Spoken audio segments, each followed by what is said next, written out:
Eu tenho o prazer de receber aqui no estúdio da TV Costa Norte, no JCN1, o professor Batista Teles, que é presidente do Instituto Amostragem, uma das mentes mais respeitadas do nosso Piauí. Boa tarde, professor. Seja bem-vindo.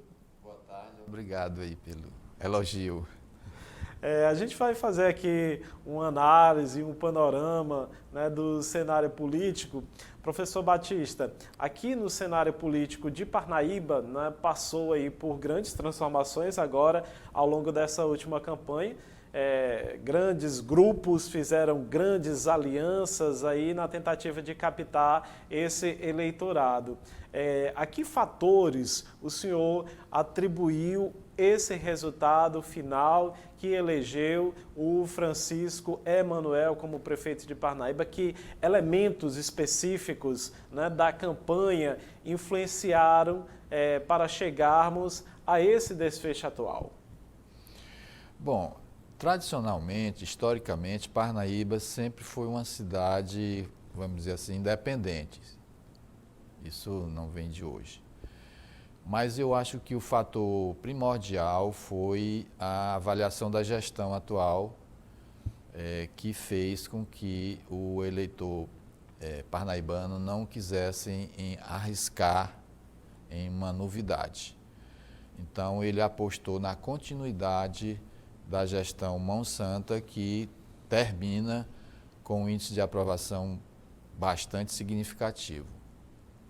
Ali, ainda bem no início, ainda na fase de pré-campanha eleitoral, né, a parceria entre a TV Costa Norte e o Instituto Amostragem chegou ali em menos de praticamente uma semana de lançamento do Francisco Emanuel a ranqueá-lo como o terceiro mais bem posicionado naquela fotografia do período, né? Depois daquilo, o Francisco Emanuel só veio a crescer.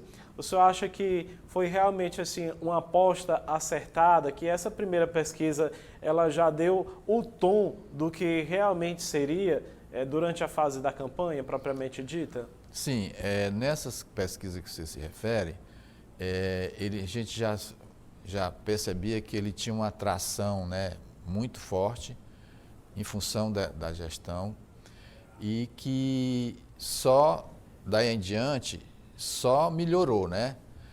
E também foi uma escolha bem feliz, porque essa questão da continuidade, toda eleição é um momento assim de renovação, de esperança, o eleitor quer alguma coisa que venha de novidade. E foi escolhido um candidato jovem, né, essa geração digital. Então deu uma renovação, uma gestão que estava sendo bem avaliada, coloca como continuidade, não um político tradicional, mas um jovem que faz parte do staff e que daria e se posicionou como uma força jovem que ia dar continuidade a uma gestão que estava dando certo. Professor, considerando as prioridades e as promessas que foram apresentadas ali pelo candidato aqui na cidade de Parnaíba de forma específica, como que o senhor enxerga as perspectivas para essa nova gestão, como o senhor bem classificou aí? E aí eu queria saber tanto qual é a sua avaliação que o senhor faz aqui, especificamente de Parnaíba, mas também de Teresina, porque são gestões que serão aliadas. A gente já viu aí o encontro dos dois, de Silvio Mendes com Francisco Emanuel, que tem ali um padrinho político muito forte, que é o senador Ciro Nogueira, representa hoje uma base da direita aqui no estado do Piauí, que se projeta já para 2026. Que perspectivas o senhor faz, então, para essas gestões? Qual é a sua opinião? Quais áreas devem receber mais atenção? Que desafio esperam esses novos prefeitos? Bom, em Parnaíba, em particular, eu não sei como é que está em termos de emendas parlamentares, projetos que estão lá em Brasília, para que o atual prefeito eleito dê continuidade a essa coisa que a gente falou agora, dessa gestão exitosa. Eu acho que o Francisco, o Emanuel, deu um vacilo aí em não ir conversar com o governador. Todos estão indo, isso não quer dizer que ele está alinhado politicamente ao governador, mas Parnaíba precisa de recursos, precisa de apoio, e eu acho que, por exemplo, o prefeito Silvio Mendes deu uma de mestre. Por quê? Se colocava que a eleição do Fábio era uma eleição que tinha que ser ganha porque ele era alinhado com o governador e com o presidente da República. E o Silvio dizia, não, eu já fui prefeito anteriormente e fiz uma boa gestão, fui bem avaliado, sendo oposição ao governador, na época, o Hélito, e o presidente, na época, o Lula.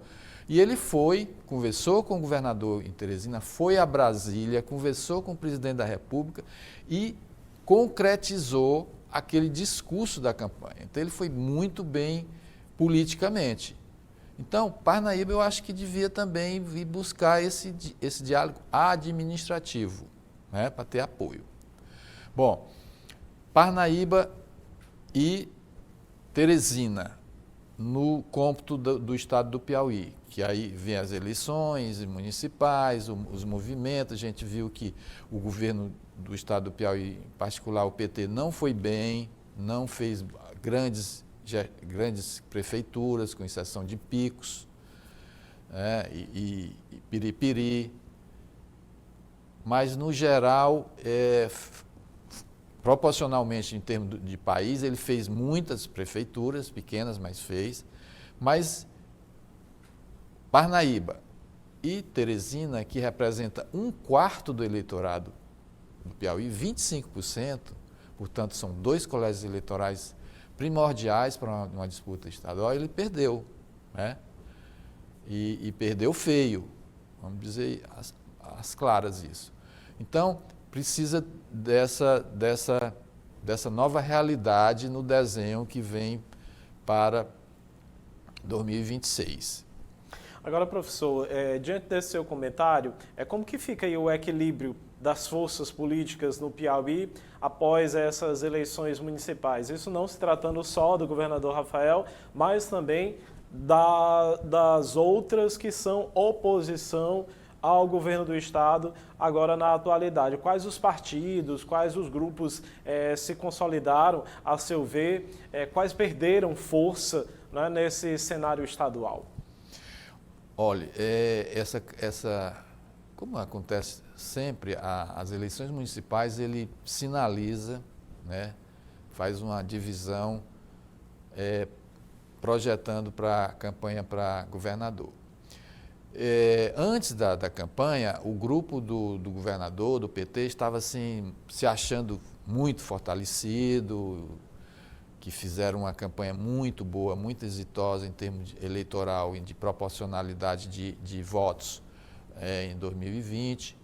Mas com essa nova eleição agora, a coisa se desenha de uma forma diferente, que precisa ser repensada. Eu acho que o grupo do senador Ciro Nogueira saiu bem fortalecido, né? Inclusive para a sua reeleição. O grupo do PSD, do Júlio César, saiu também, fez muitas prefeituras. São 2 grupos assim que, de imediato, eu acho que saiu fortalecido com essa eleição para prefeito. O grupo da situação também sai. O Instituto Amostragem fez recentemente uma pesquisa de avaliação da gestão e, apesar da turbulência, porque sempre sai ruídos, né, da oposição em todos os municípios, ele ainda tem uma aprovação de 78%, né? E a soma de ótimo ou bom também muito, mais de 60%. Então, isso sinaliza que o governador ainda tem um capital político muito competitivo para 2026. Então, a situação perdeu, não fez o que almejava, mas o grupo do senador Ciro está bem fortalecido, aqui, inclusive com a deputada Gracinha, e o grupo também do Júlio César, que tem pretensões para ser candidato majoritário para senador. Inclusive nacionalmente, né? Que é o líder maior do partido, que é o Kassab, fez a grande maioria dos prefeitos no país. Como que o senhor vê as possibilidades da deputada Gracinha Mão Santa ser escolhida, né, para a cabeça de chapa em 2026? Bom, ela ser escolhida, a gente não sabe. Talvez uma falta de opção, porque ela está predisposta, ela é ousada. Talvez ela seja a cabeça de chapa da oposição. Mas ela se colocando, ela está certa. Ela é uma líder regional, não tem até agora nenhum candidato da oposição que tenha se colocado como o candidato para 2026, para enfrentar o Rafael. O que seria o natural, o Silvio ganhou, vai fazer a gestão dele lá em Teresina. O Ciro Nogueira tem pretensões mais amplas, mais nacionais, e se não der certo lá, ele vai tentar a sua reeleição. Então, tá assim, na oposição, a deputada Gracinha está fazendo a coisa certa, ela está se colocando de forma para a oposição como um nome forte, né? Ela mostrou liderança muito forte em Parnaíba, ela usa muito bem as redes sociais, ela tem uma atuação também muito marcante na Assembleia, mas ela ser escolhida, eu acho que a gente tem que ver como é que vai o andar da carruagem, as articulações políticas até 2026. Professor, essa recente eleição do Donald Trump nos Estados Unidos, ela gerou uma onda de repercussões políticas, econômicas, globais. Que influência essa eleição pode ter aqui no Brasil, especialmente em termos de política e de comportamento, né, do eleitorado brasileiro? Como que o senhor tem avaliado a perspectiva dessa reeleição, né, diante daquilo que o presidente Luiz Inácio Lula da Silva tem conseguido fazer até esses 2 anos? Realmente, a eleição americana, ela mexe com o mundo todo, né? O mundo democrático, principalmente, os mundos chamado liberal, e foi, ao contrário do que mostrava as pesquisas, foi uma vitória, porque a eleição americana é meio complicada. Às vezes você ganha no colégio eleitoral e perde em voto, e ele ganhou nos dois, ele teve mais votos e, logicamente, teve mais delegados, né?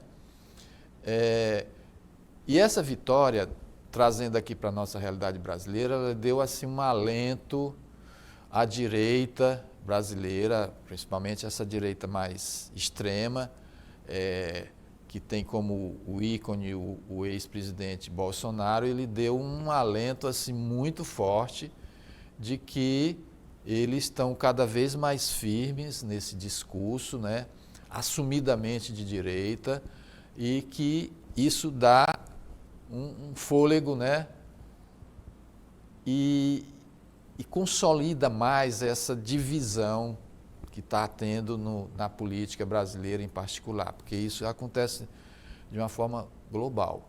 Então, eu acho que a vitória do Trump nos Estados Unidos, ele alimentou muito, incentivou muito, deu um gás muito bom para a direita brasileira.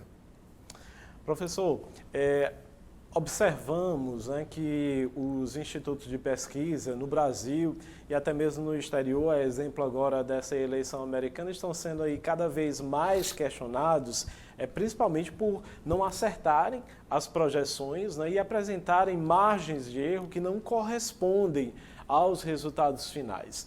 Como que o senhor avalia essa situação? Que medidas podem ser tomadas para aumentar a confiabilidade das pesquisas?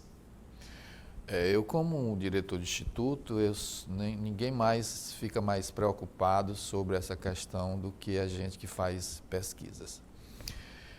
Os Estados Unidos é a meca das pesquisas, né? Tudo começou por lá, na década de 30 do século passado, com o Gallup. E eu estava, 2 dias antes da eleição lá nos Estados Unidos, eu estava ouvindo na CBN uma entrevista com o presidente da Associação Brasileira de Pesquisas Eleitorais.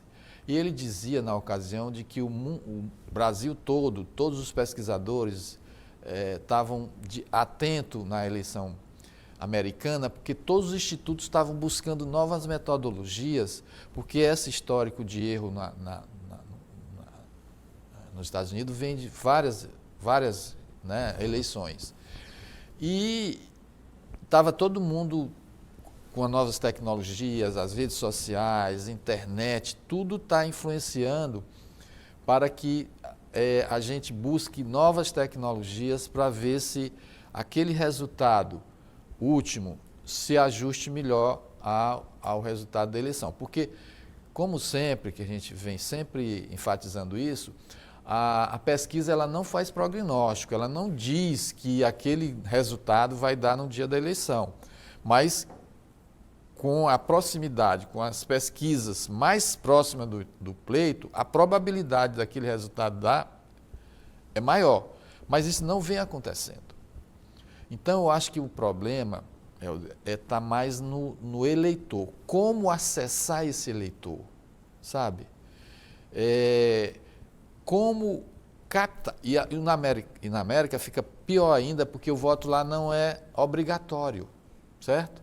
Então, o Instituto pode, ou via internet, ou telefone, ou presencialmente, perguntar em quem ele vai votar, ele diz que é no candidato A, e no dia ele não vai votar. Então, tem esse problema ainda mais lá, que a metodologia precisa considerar.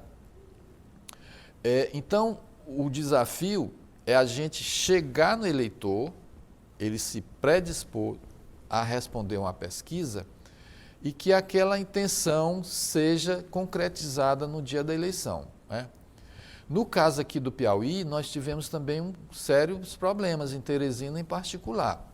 O Amostragem não fez muitas pesquisas em Teresina, então a amostragem ficou fora. A nossa taxa de acerto no Piauí, no Ceará, no Maranhão, que é onde a gente fez mais, foi muito boa, acima de 95% nos diversos municípios que a gente trabalhou.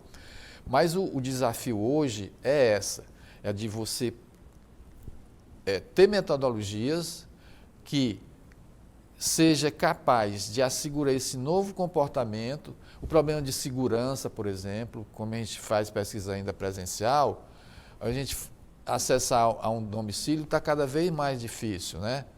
E numa campanha municipal são dezenas de institutos, todo dia na casa das pessoas, as pessoas também ficam meio estressadas, não querem responder. Então tem essas questões que a gente precisa pensar mais, como chegar, como fazer as ponderações, os algoritmos que se trabalha, os sistemas que a gente trabalha, para que aquele resultado das últimas pesquisas seja o mais ajustado possível aos resultados das urnas. Professor Batista, obrigado pela sua participação aqui no Jornal da Costa Norte. É sempre muito bom desfrutar da sua linha de raciocínio e pensamento em um campo que é tão interessante para todos nós, que é a política, a análise desses dados e dos números, né, diante das pesquisas. Eu gostaria que o senhor aguçasse o olhar do nosso telespectador que está em casa agora nesse momento, que ainda vai ter 2 anos a mais para refletir sobre as eleições de 2026. Agora, o que o olhar de nós, enquanto cidadãos, enquanto telespectador que está em casa ali, eleitor, vai ter que olhar bem, de forma apurada, para definir que caminho o Brasil e o Estado vai tomar, né, daqui a mais 2 anos? Olha, no estado do Piauí, tem, que eu acho que a gente pode generalizar, tem uma coisa que está na agenda do eleitor, que é a violência. Em segundo lugar, vem a questão ligada à assistência à saúde, certo? O desemprego não está também nessa agenda, mas ela não está num peso que está essas 2 outras questões. A educação, ela está no 5º lugar por aí, né? Mas o eleitor precisa sair de casa e sentir-se seguro, que vai com a criança para a escola e que essa criança volte em segurança. O jovem saia para a sua balada, que a mãe e o pai fiquem tranquilos em casa, porque a situação de segurança pública no país, em particular no Piauí, que tradicionalmente gozava de um estado tranquilo, não obstante o esforço, inclusive sai muito bem avaliado nas pesquisas, do governo do estado em trabalhar essa questão de polícia mais na rua, mais carro na rua, enfim, uma polícia mais presente, o problema persiste. Então, eu acho que é isso que esses 2 anos que vem, resolver a questão de assistência à saúde, aquela lá básica, assistência básica, né? Posto de saúde, a UPA, o médico presente lá, medicação, e a segurança pública. Professor, obrigado pela sua explicação. Um bom trabalho para o senhor, uma ótima tarde.